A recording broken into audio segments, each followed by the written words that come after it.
Hello, YouTube friends. This is my review of something called The Hunger Games. Hunger Games is a famous movie and also a very best-selling book by Susan Collins. It's basically about a time in the future when one young person has to be sacrificed each year for something called the Hunger Games. They're chosen in a sort of a negative lottery type of thing. And then this story follows a young woman who, when her younger sister was called up to be in the Hunger Games, volunteers and says, "No, I'll do it instead."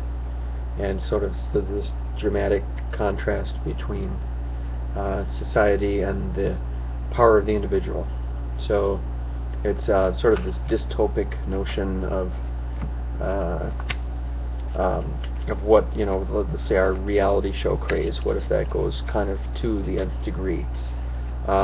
This is, and I was very curious about what made this book popular and why people were attracted to it in droves.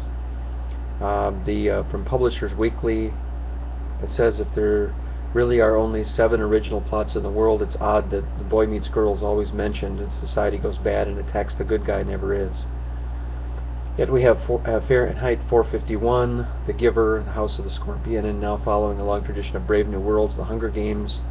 Susan Collins has not tied her future to a specific date or weighted it down with too much finger wagging. Rather less 1984 and rather more Death Race 2000. Hers is a gripping story set in a post-apocalyptic world where a replacement for the United States demands a tribute from each of its territories. 2 children to be used as gladiators in a televised fight to the death. So this follows the main character called Katniss, and it really plays with this idea of the the reality show gone wild. Themes are runaway science, communism, overpopulation, nuclear war. What happens when society is organized this way, with those in power having too much control, the arrogance of power, and the power of the individual is less and less and less in this kind of a scary world that Collins paints. So you have Katniss, who is the main character trying to survive in these games, and she has these deep contradictions in her mind of whether she wants to be loyal to her friends or just base survival.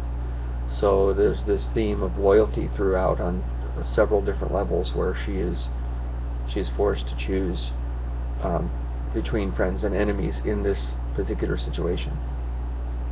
It is quite heavy reading, I think, for middle school or younger kids.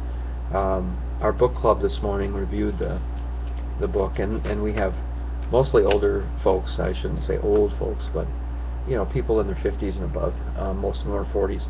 And we had a young girl who's 12 years old who's read the book, I think, 12 times, join us for the book club today.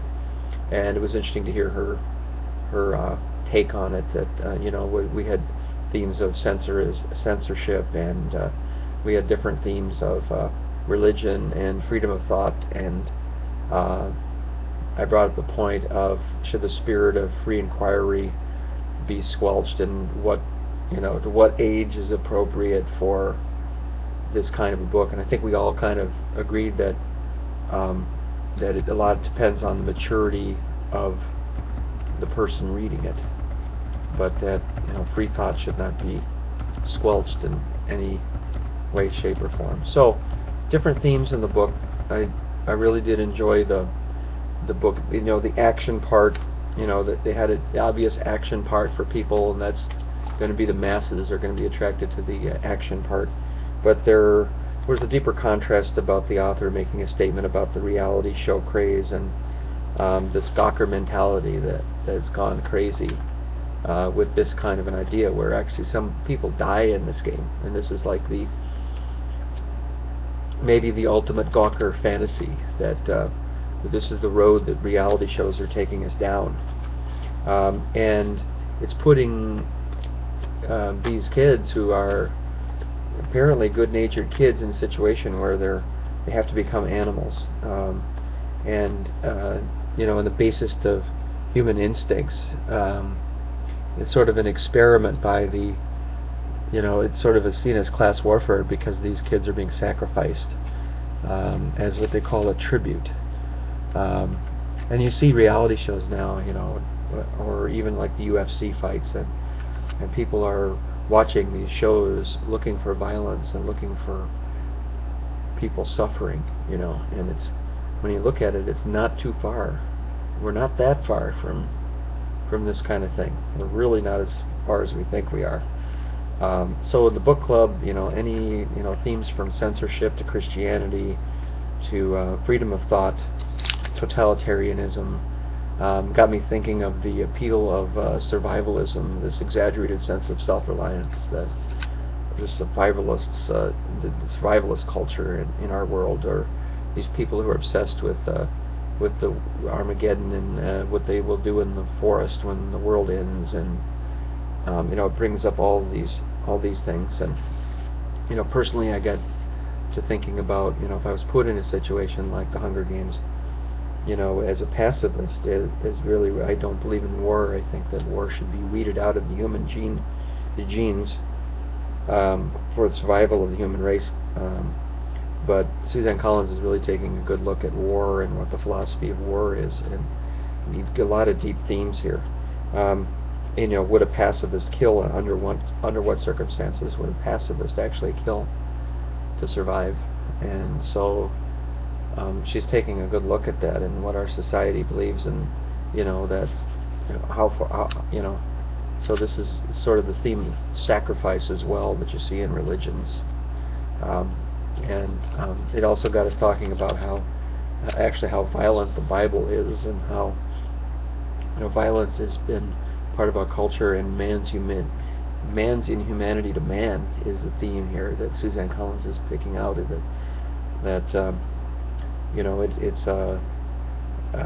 saw it in Nazi Germany with man's total wanting to wash out an entire race, the Jewish population. So it really is something that has been going on for centuries and centuries, man's inhumanity to man, and that this must be purged from, in order for human beings to survive in a positive way. This must be purged from our, if we can. So the purpose of any kind of a dystopian novel, it would be to say, hey, this is where we might be headed. Let's take a look at what could be going on here. So, Hunger Games, good book, recommend it. Our next book is The Paris Wife. As you can see, the little scene in Paris there. Paris Wife is a mesmerizing tale. Hadley Hemingway's voice, lean and lyrical, quote, kept me in my seat, unable to take my eyes and ears away from these young lovers. Paula McLean is a first-rate writer who creates a world you don't want to leave. That's a review from the New York Times. Despite all that has been written about Hemingway by others and by the man himself, the magic of The Paris Wife is that this Hemingway and this Paris, as imagined by Paula McLean, rings so true that I felt as if I was eavesdropping on something new, as seen by the sure and steady eye of the first wife. Hadley hears the spectacle of a man becoming the legend set against the bright jazzed heat of Paris in the 20s. As much about life and how we try to catch it as about love, even as it vanishes. This is utterly absorbing. That's by Sarah Blake, another reviewer. So this is the next book we're reading. The most interesting review was from actually a singer and songwriter that I really enjoy quite a bit, Mary Chapin Carpenter. And she's quite a reader, apparently. And she says after nearly a century, there's a reason that the Lost Generation and Paris in the 20s still fascinate. It was a unique intersection of time and place, people and inspiration, romance and intrigue, betrayal and tragedy. The Paris Wife brings that era to life through the eyes of Hadley Richardson Hemingway, who steps out of the shadows as the first wife of Ernest and into the reader's mind as beautiful, as luminous as those extraordinary days in Paris after the Great War. Mary Chapin Carpenter enjoyed the book too, so this is our next book for book club, The Paris Wife. So yeah, it's just kind of neat, kind of a neat tangent for me, I guess. The book club, as one of the only male members, or I guess the only male member now. I guess there was one male member that joined last time that I wasn't able to come when they talked about 1984. But yeah, this, if anything, getting back to the Hunger Games, and I'll be looking forward to reviewing The Paris Wife online too in about a month. One thing about the Hunger Games, it does get you thinking about what our society could turn into if we just let it go in dangerous directions. Reality TV and vicious politics, and there are some troubling signs right now, to be honest. So anything we can do to be aware of what's happening to us, I think, is very, very helpful. So there it is, my review of the Hunger Games, and then a little bit of a preview of the next book of the book club, The Paris Wife. And have a good day, everybody.